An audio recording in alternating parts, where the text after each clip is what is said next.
Mereka tukar qaf itu kepada ga, ihdinas siratal mustaqim. Adakah sah bacaan itu dalam solat? Itu dibahaskan di dalam kitab ini. Yang nipis saja, tetapi perbahasan di dalamnya amat penting.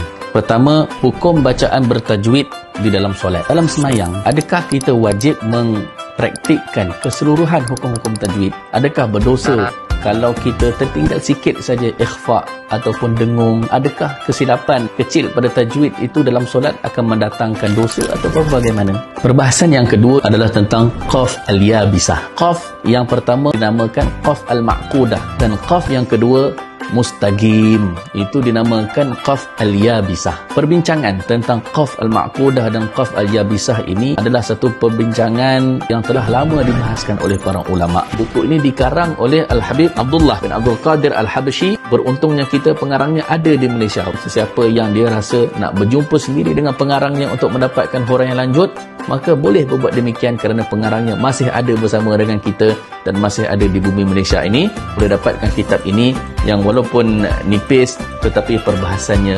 sangat-sangat bernilai.